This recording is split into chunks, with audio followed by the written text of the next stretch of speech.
Orlando is the most visited destination in the United States, drawing more than 70 million people a year, and one of the most overwhelming to plan for a first-time visitor. Before you book anything, here is everything you actually need to know. We are covering how to get there and get around, the best areas to stay, how the theme parks really work, safety, real costs, the best time to visit, and the mistakes first-timers keep making. From Walt Disney World and Universal's brand new epic universe to the springs, small towns, and dining scene that most visitors never see, Orlando packs in far more than roller coasters. Save this video before you start booking hotels and park tickets, because we are answering the questions people actually search before they land in Orlando. Let us start with getting there, since Orlando is one of the easiest big destinations to reach. Orlando International Airport, code MCO, is one of the busiest airports in the country, with direct flights from nearly every major U.S. city and dozens of international ones. International visitors from most of Europe, the UK, Australia, and many other countries can enter under the visa waiver program, but you must apply for an stay online before you fly, ideally at least 72 hours ahead. A newer option is Brightline, the higher-speed train that connects Miami, Fort Lauderdale, and West Palm Beach directly to a station right inside Orlando Airport, a genuinely comfortable alternative to driving up from South Florida. Once you land, the single most important decision is whether to rent a car. And for most visitors staying off Disney property, the honest answer is yes, since Orlando is sprawling and built around highways. If you are staying entirely on Disney World property, you can genuinely get by without a car, using Disney's free buses, monorail, boats, and the Skyliner gondola to move between parks and resorts. Rideshare apps like Uber and Lyft operate everywhere in Orlando and are often cheaper and far less stressful than parking fees, which can run $25 to $30 a day at the major parks. The main tourist corridors, International Drive, Lake Buena Vista, and the Kissimmee area along Highway 192 are all within a short drive of one another. But traffic around the parks gets heavy at opening and closing. International Drive also has its own transit system, the iRide Trolley, a cheap and easy way to reach restaurants, outlet malls, and attractions without moving your car. Toll roads are everywhere in the Orlando area, so if you rent a car, get a transponder or the rental company's toll pass, since many exits no longer accept cash at all. And give yourself buffer time on park days. The drive plus parking plus tram plus security screening can easily add 45 minutes between your hotel and actually walking through the gate. If you are flying in, MCO has 2 separate terminal complexes now, so confirm which one your airline and your rental car or rideshare pickup use, since moving between them takes an automated train and real time. One more tip on driving. Central Florida highways use a lot of confusing express lanes and sudden exits, so a phone mount with live navigation is genuinely worth setting up before you pull out of the rental lot. Where you stay in Orlando shapes your entire trip, and the city breaks down into a handful of very different zones, each suited to a different kind of visitor. Staying on Walt Disney World property is the premium, most convenient choice for Disney-focused trips, with perks like early park entry, free transport, and being immersed in the bubble, though you pay a real premium for it. The Universal Orlando Resort area, near Universal Studios and the new Epic Universe, is the equivalent for coaster and Harry Potter fans, with its own on-site hotels and early access perks. International Drive, known locally as iDrive, is the central tourist strip, packed with hotels at every price point, restaurants, mini-golf, the convention center, and easy access to both Universal and SeaWorld. Lake Buena Vista sits right next to Disney World and offers a good middle ground, close to the parks with slightly lower prices than staying inside the Disney bubble itself. Kissimmee, along Highway 192 just south of Disney, is the budget base, home to countless value hotels and huge vacation home rentals popular with families and larger groups. Vacation home rentals are hugely popular in Orlando in a way they are not in most cities. A private 4 or 5 bedroom house with its own pool often costs less per person than several hotel rooms. Celebration, the planned town Disney originally built, and Winter Park up north offer a quieter, more residential and walkable feel for travelers who want a break from the tourist corridors. Downtown Orlando and the Winter Park area appeal to visitors who care more about local restaurants, museums, and neighborhoods than about being steps from a theme park gate. For a first trip focused on the parks, staying on Disney property or along International Drive keeps things simplest, while families chasing value should look hard at Kissimmee vacation homes. One thing to weigh is that the cheapest hotels far out along Highway 192 can mean a longer daily commute into the parks, so factor drive time and parking, not just the nightly rate, into where you book. Now, the reason most people come, the theme parks, and understanding how they are organized is the difference between a smooth trip and an expensive, exhausting one. Walt Disney World is not one park but 4. The classic Magic Kingdom, the future and world showcase of Epcot, the movie-themed Hollywood Studios, and the sprawling Animal Kingdom, plus 2 water parks. Each Disney park genuinely needs most of a day, so a proper Disney trip runs 4 to 5 days, and you buy park tickets by the day, usually with the option to hop between parks for an added fee. Universal Orlando is the other giant, and as of 2025, it grew from 2 parks to 3, with the opening of Epic Universe, its most ambitious park ever. Epic Universe is built around 5 immersive lands: Celestial Park at the center, Super Nintendo World, How to Train Your Dragon's Isle of Berk, the monster-themed Dark Universe, and a new Harry Potter Ministry of Magic land. Universal's original 2 parks, Universal Studios Florida and Islands of Adventure, hold the wizarding world of Harry Potter split across both, connected by the Hogwarts Express train if you have a park-to-park ticket. Both Disney and Universal now use paid line-skipping systems.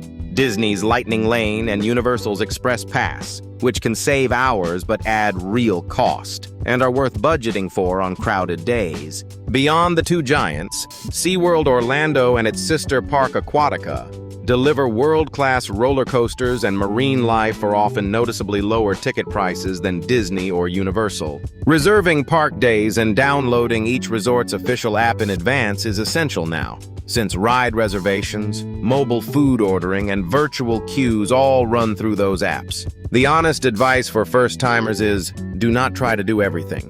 Pick one resort to focus on, or split a longer trip deliberately rather than park hopping yourself into exhaustion.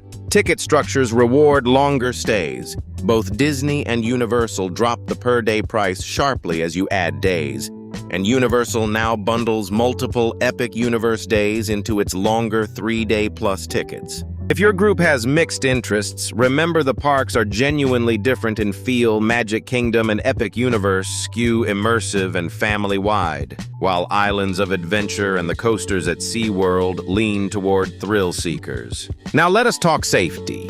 And the good news is that the Orlando tourist areas are among the most heavily managed and patrolled environments you will find anywhere, with very low violent crime aimed at visitors. The most common problems are petty, car break-ins in parking lots, and theft of unattended bags and phones. So lock valuables out of sight and use lockers or your hotel safe. Heat and sun are a bigger real risk here than crime. Florida summers are brutally hot and humid, and heat exhaustion in long park lines is genuinely common.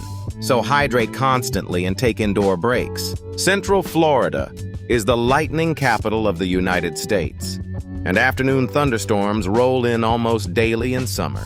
Parks pause outdoor rides during storms, so watch the sky and have a plan.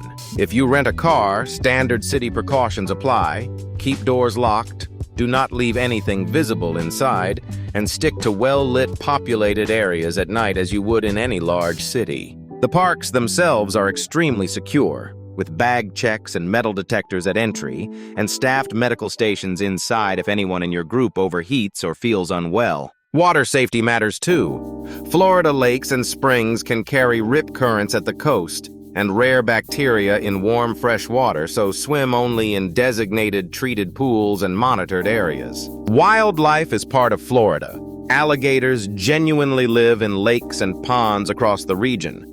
So never swim in or feed wildlife at untreated natural water and heed posted warning signs. Scams targeting tourists do exist, especially fake discount ticket booths and timeshare pitches disguised as free attraction tickets. Only buy park tickets from official sources or well-known authorized sellers. Keep a photo of each child and a plan for where to meet on your phone. The parks are enormous and crowded, and staff are well trained to help reunite separated families quickly if you do get split up. Overall, the vast majority of Orlando visitors encounter nothing worse than sunburn, a summer downpour, or sore feet. The region is built from the ground up around safe mass tourism. Let us get practical about cost, because Orlando has a reputation for being expensive. And while it can be, it is also one of the most flexible destinations for controlling your budget. Theme park tickets are the biggest single expense. A one-day Disney or Universal ticket runs well over $100 per person, and Epic Universe single-day tickets start around $139. The per-day price drops significantly the more days you buy, so a 4- or 5-day ticket is far better value than 4 separate single days, which is how the parks nudge you into longer stays. Hotels swing wildly by season and location, from budget Kissimmee motels under $100 a night to Disney deluxe resorts well over $500, with iDrive hotels filling the middle. Food inside the parks is expensive. Quick service meals run $15 to $20, and sit-down character dining far more. So many families save real money by staying somewhere with a kitchen. A realistic budget for a week in Orlando for a family of 4, mid-range hotel and multi-day park tickets included, commonly lands somewhere between $4,000 and $7,000. You can cut that dramatically by renting a vacation home, buying groceries, limiting yourself to fewer park days, and mixing in the many genuinely free or cheap things to do around the city. Parking, resort fees, line skip passes, and souvenirs are the sneaky extras that inflate a trip. So build them into your budget up front rather than being surprised at checkout. SeaWorld, Aquatica, and the smaller attractions along iDrive offer strong value if the big 2 park prices feel steep, often with multi-park bundles well below Disney and Universal pricing. And booking your park tickets and hotels months ahead almost always beats buying at the gate, since Orlando's authorized ticket sellers and hotels reward early planning with real discounts. A useful way to think about it is to split your budget into 4 buckets: tickets, lodging, food, and extras, since travelers who only plan for the first 2 are the ones who blow past their number. There are also real free wins in Orlando: walking Disney Springs or City Walk, hotel pools, the outlet mall browsing, and many downtown parks cost nothing, so not every day has to be a $100 per person day. So when is the best time to go? And in Orlando, the answer is really a trade-off between weather, crowds, and price, since the 3 rarely line up perfectly. Late January through mid-February, and the weeks after Labor Day into early November are the sweet spots, with thinner crowds, mild weather, and lower hotel prices outside the holiday spikes. Spring from March through May brings beautiful weather but also spring break and Easter crowds, so expect higher prices and longer lines through much of that window. Summer, June through August, is peak family travel season, meaning big crowds combined with the worst heat, humidity, and near-daily afternoon thunderstorms of the entire year. Hurricane season runs June through November, peaking around September, and while direct hits on Orlando are relatively rare inland, storms can still disrupt flights and close parks, so travel insurance is wise. The winter holidays, from Thanksgiving through New Year's,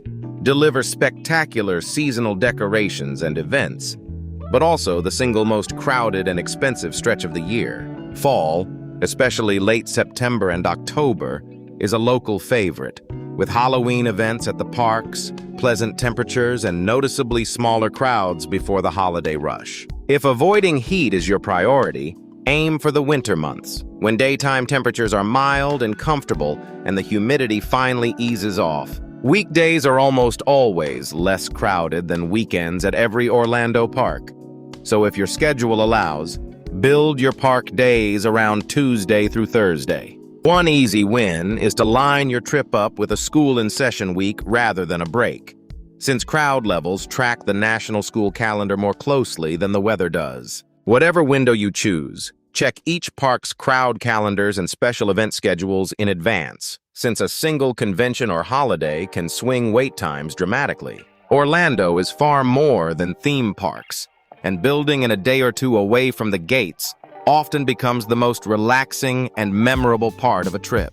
Central Florida's natural springs, like Wakiwa and the famous Manatee Waters near Blue Spring, offer crystal clear, constant 72-degree water for swimming, kayaking, and wildlife spotting. Winter Park, just north of downtown, is a genuinely charming small city with a scenic boat tour, oak-lined streets, art museums, and one of the best brunch and dining scenes in the region. Downtown Orlando has grown into a real destination in its own right, with lakeside parks, a lively food and nightlife scene, and the excellent science center and art museums around Lock Haven. Kennedy Space Center, about an hour east on the coast, is one of the best day trips in Florida, where you can stand beneath real rockets and, on lucky days, watch a live launch. The Gulf and Atlantic beaches are each only about an hour or so away, from Cocoa Beach on the Atlantic to the calmer Gulf sands near Tampa and Clearwater. For shoppers, Orlando has two enormous outlet complexes along International Drive, plus the sprawling Disney Springs and Universal City Walk districts, all free to enter and walk around. Golf, airboat rides through the wetlands, and up-close wildlife parks like Gatorland round out a side of Orlando that has nothing to do with roller coasters at all. Even the dining districts at the resorts, Disney Springs and City Walk, make a genuinely fun evening out on a non-park day, with live music, restaurants, and shopping, and no ticket required. The Legoland, Florida resort, about 45 minutes southwest in Winter Haven, is a worthwhile detour for families with younger children who may find the bigger parks overwhelming. Mixing in even one of these beyond the park's days gives your feet a rest, your wallet a break, and shows you a side of Central Florida most first-timers never see. A quick word on food and etiquette, because Orlando's dining scene has grown far beyond theme park turkey legs into something genuinely worth exploring. Inside the parks, mobile ordering through each resort's app lets you skip long counter lines, and it is now the standard way locals and savvy visitors handle quick service meals. Sit-down and character dining at Disney and Universal often requires reservations weeks in advance. So if a specific restaurant matters to you, book it the moment your window opens. Away from the parks, International Drive, Winter Park, and the Mills.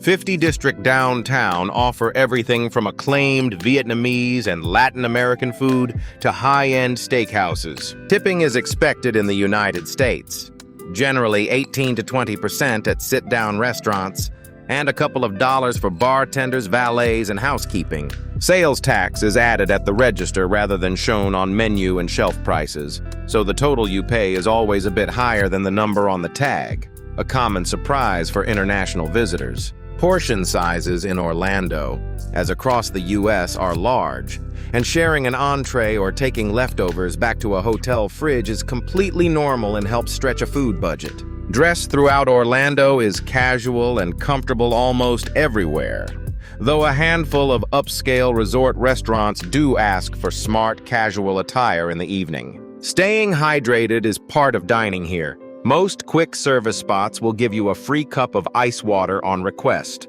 a small trick that matters a lot on a hot park day. If anyone in your group has allergies or dietary needs, Orlando is unusually well set up for it.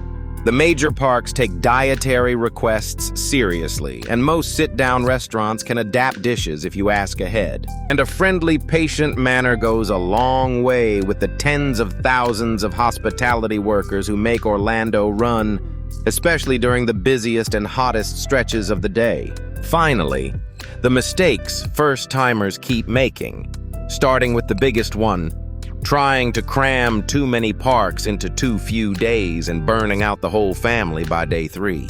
Number 2 is underestimating the walking.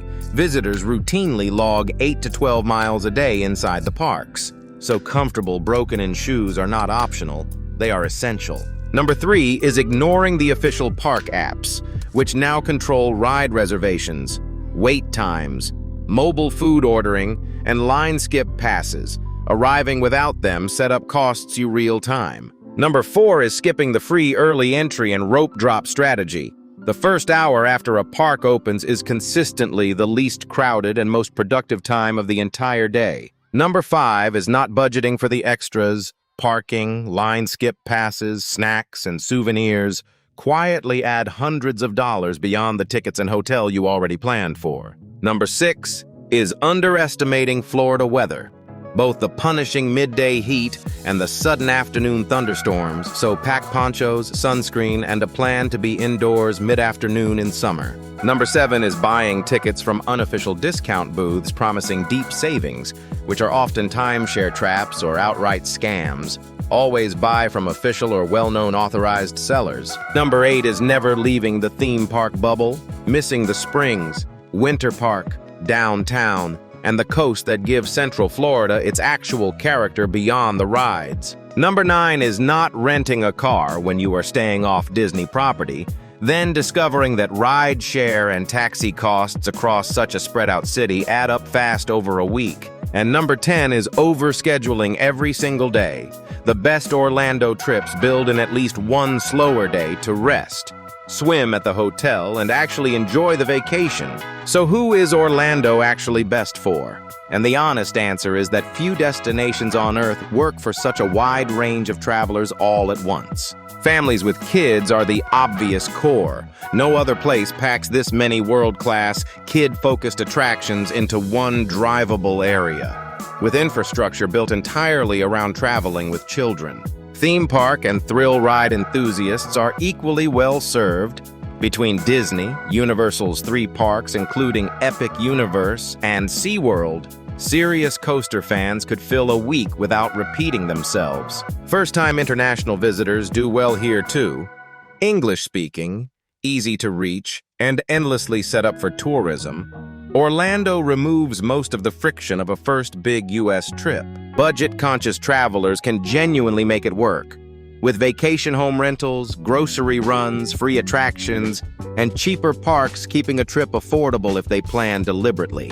And couples or older travelers who think Orlando is only for kids are often surprised. The Springs, fine dining, golf, Winter Park, and the Space Coast make for a rich adult trip too.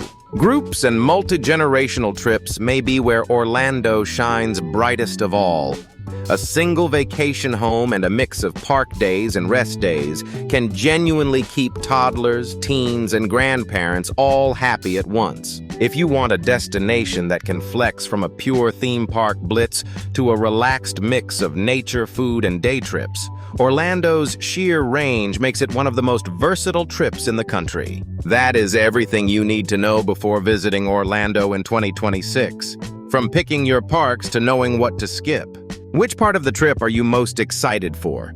Disney World, Universal's Epic Universe, or everything beyond the parks? Tell us in the comments below. If this guide helped you plan your trip, please like and subscribe for more honest, in-depth travel guides from our small channel. Thank you for watching, and aloha from Kahana Designs.